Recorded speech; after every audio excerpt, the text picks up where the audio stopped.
수많은 스타 셰프들 가운데 유일한 한식 전문 요리사 이원일.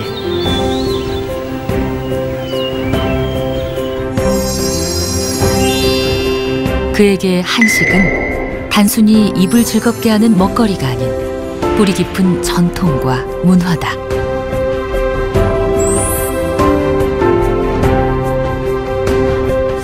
아무래도 요리를 하는 사람이다 보니까 식문화에 대한 관심이 높은데, 식문화가 발달한 나라일수록 자국을 대표하는 명주들이 있기 마련이에요. 네.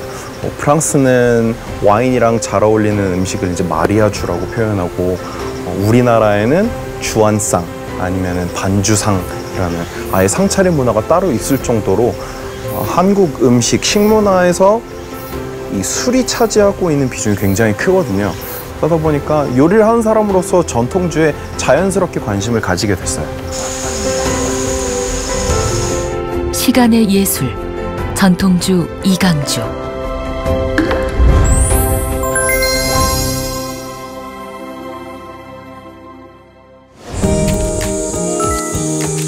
전통주에 대한 궁금증을 풀어보기 위해 조선 3대 명주인 이강주 명인을 찾았다. 네, 계세요. 아이고, 멀리 오셨습니다. 네, 아닙니다. 만나서 반갑습니다. 영광입니다. 제가 네네. 박물관을 하나 갖고 있어요. 한 1300점 되거든요. 전라북도 무형문화재 제6호 향토 술 담기 조정형 기능 보유자.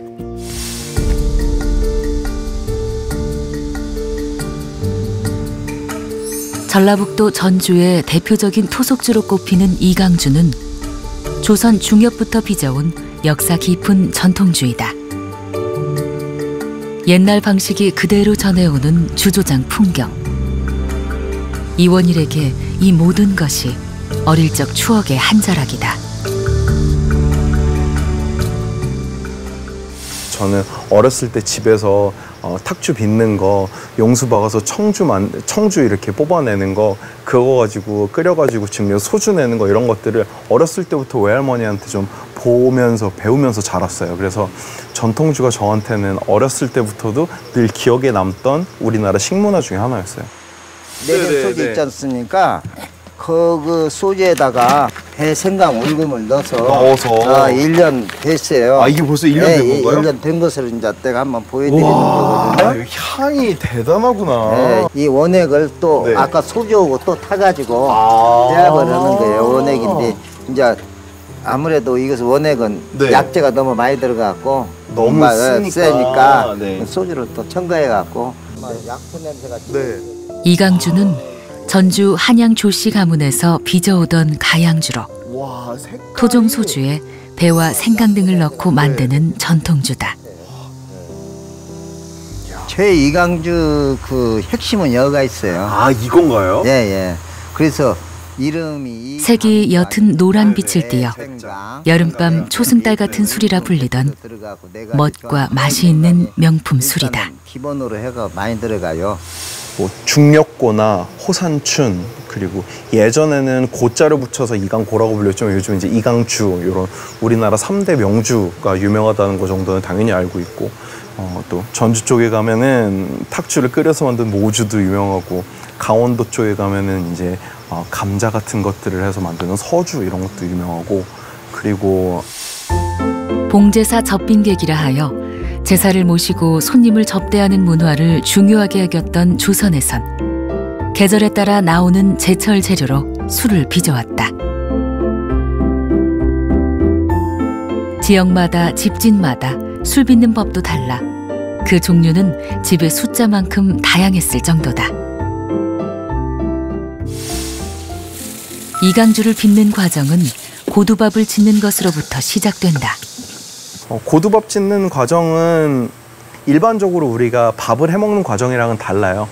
쌀 씻어서 불리는 것까지는 똑같을지 모르지만 우리는 물에 담궈서 끓여서 쌀을 굉장히 통통하게 만들어서 입에 들어가면은 정말 이렇게 뭉개질 만큼 잘 익혀서 먹지만, 술을 짓는 과정에서의 밥은 고슬고슬하게 지어야지만 나중에 술이 맑게 나와요.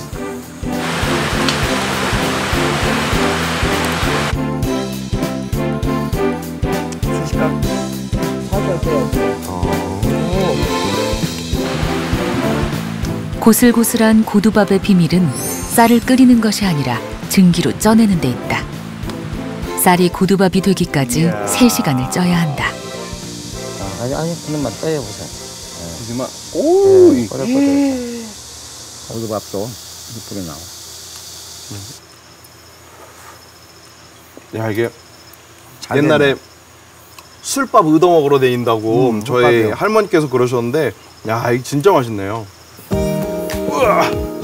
고두밥은 한김 나가도록 식혀 약주를 만든다.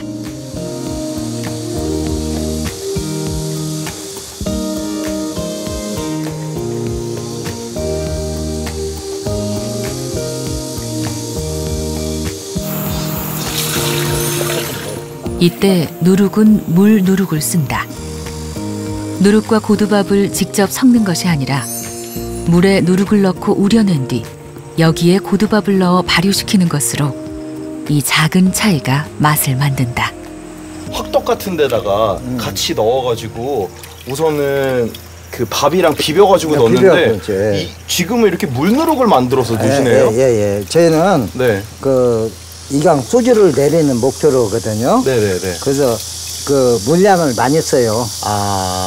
물량을 많이 써요. 왜냐하면 어차피 소주를 내려야 하니까. 그래갖고 일주일 안에 숙성을 시키거든요. 근데 일반 약주는 물을 좀 적게 써갖고 오래 숙성을 시켜요. 이렇게 일주일이 숙성하면 누런 빛깔의 약주가 만들어진다. 다음은 전통 도구인 소주꼬리로 소주를 내릴 차례. 앞서 만든 약주가 끓어 생기는 증기가 소주가 되는 것이다.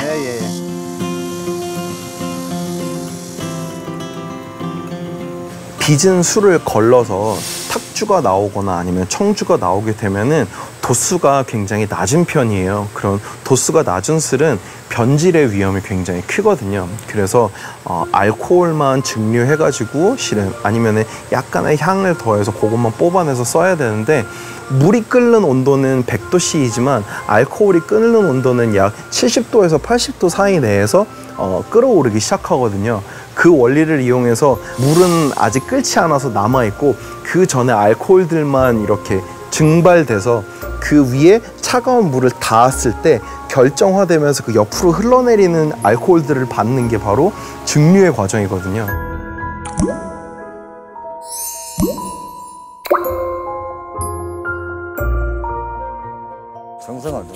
마지막으로 이강주의 원료를 준비한다. 다른 나라의 명주들은 그 과일을 바로 으깨서 그 주스를 가지고 발효를 해서 술을 얻어내는 과정을 거치지만 우리네 전통주 같은 경우는 일반적으로 곡주로 곡식으로 술을 빚어서 거기에다가 가향을 과일부터 채소부터 한약재부터 심지어는 꽃잎까지 넣어서 꽃향까지 들어간 정말 굉장히 독특한 방법의 가향주이거든요. 그래서 이렇게 생배를 넣어서 이렇게 은은하게 달콤한 맛이 돌면서 맛있는 술이 나오는구나 라는 걸 볼 수 있었어요. 주 원료인 배와 생강은 모두 전주를 주산지로 하는 식재료. 여기에 계피와 울금을 추가해 맛이 있고 약이 되는 술, 약주 이강주가 완성된다.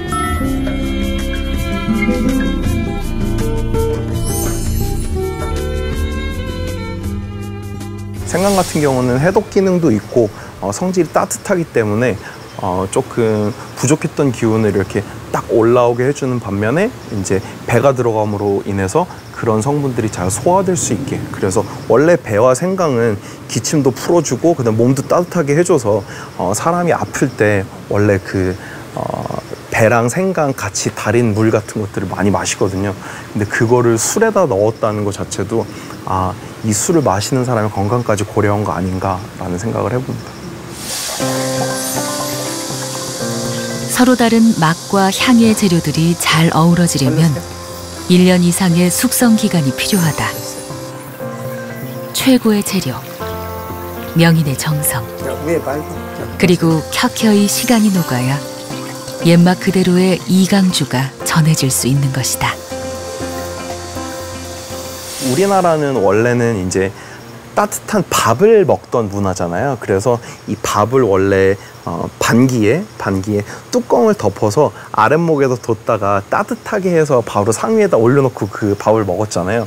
소화를 돕기 위해서 이강주나 어떤 술이든 약주 같은 것들을 밥보시기에 뚜껑을 열어서 실은 고기에다가 조금 따라서 그 술이 따뜻해지면은 성분들이 올라오기 시작할 때 원래는 그걸 한 잔 조금 입에다 대서 마시고 나서 소화를 촉진시켜 준 다음에 먹거든요. 그래서 이런 것들이 다 원래는 우리 식문화 속에 녹아있던 약주의 개념이에요. 그렇기 때문에 이강주는 거기에다가 또 배생강 여러 가지 재료들이 들어가서 좋은 성분들이 들어가 있으니까 정말 약주 중에서도 약주라고 할 수 있죠.